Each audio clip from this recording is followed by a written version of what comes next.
this thing? You don't see a Woody very much. And not only do you not see a Woody very much, but look at the craftsmanship on this one. Yeah. Oh my God. That is beautiful. We got to get the interior. And we got to find it. Are you the owner of this thing? Where's the owner? Right here. How you doing, sir? Come on over here. I'm Michael. This is an absolutely stunning car. Can you tell me a little bit about it? It's a Packard. This is a 1940 Packard Super 8 160 Woody Wagon. Extremely rare car in and of itself, and unbelievably rare because it has factory air conditioning. And this is pre-war factory air conditioning. Pre-war factory air conditioning. I'll show you the compressor. Oh, that would be amazing. This should be Thank very, you. very interesting.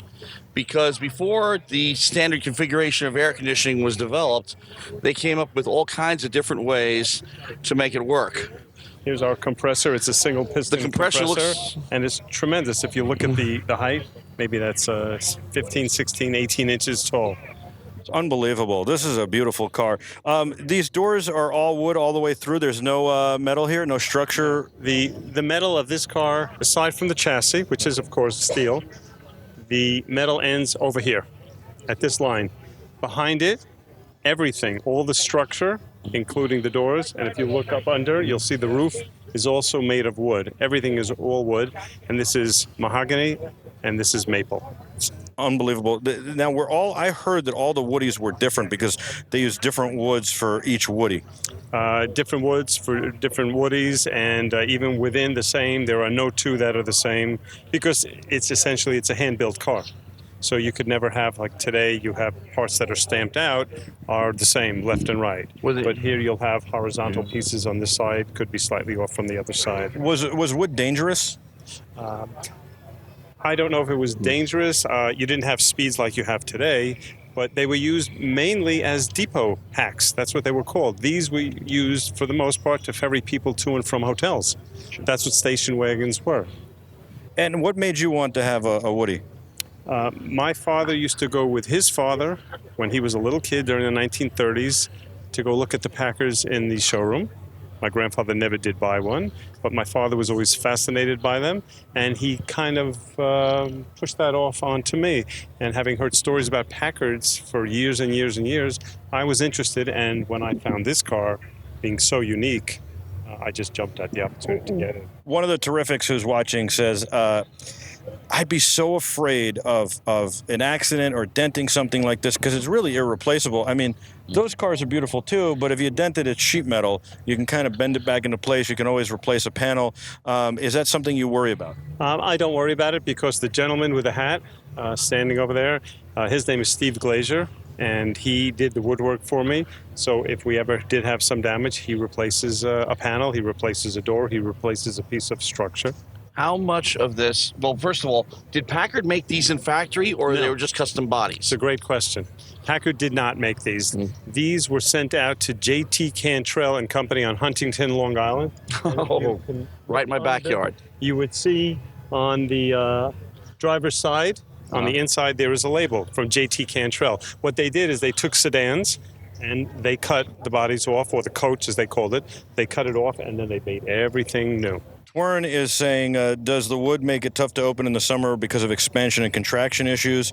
And then somebody else said, wow, this is impressive. Mahogany maple, that is unbelievable. Does it smell like wood when you ride in it? So do you have expansion and contraction issues in the summer and winter? No, the tolerances are just so. There is no expansion, no contraction. There's no winter for this car. This car typically sits in an my air-conditioned, heated, dehumidified, humidified garage. So it's climate controlled to within a few degrees of temperature and a few degrees of humidity. That's a lot of work.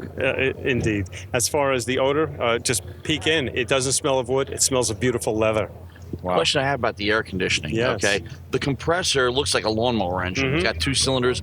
But on the early systems, the post-war systems in particular, they would have, let's say, the condenser behind the back seat. You're right on the money. So the other question is, how do you keep it so clean, and how would you wash it? I guess you just wash it like you wash a car because it can get wet anyway. It was built to, I'm sure, drive in the rain. No water. No. No water? No. So how do you keep it? Everything done by hand. Wow. Is that what they had to do back in the day? Back in the day, I think they just let the cars out in the rain, and that's why you don't see them anymore.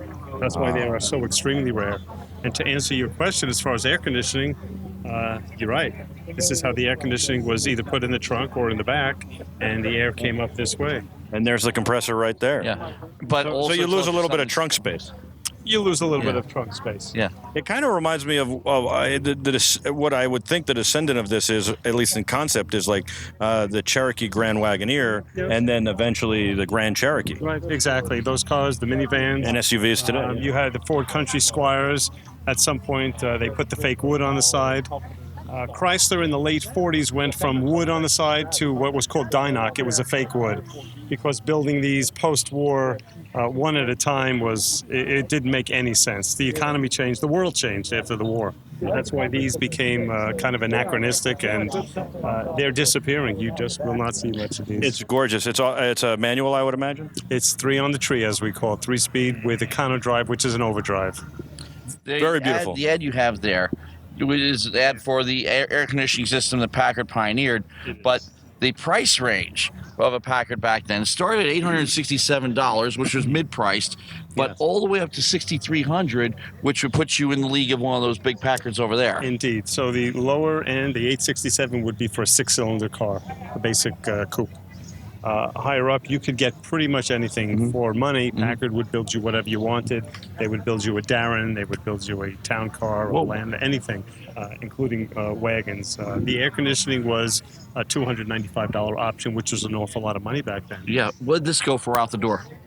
This car, I don't have exact numbers, but it likely was something over $3,000, which is an expensive car. Yeah, absolutely. Which In put you 1940. into senior Packard territory, really. For sure. Yes. Thank you so much. This is beautiful, and I really appreciate the tour.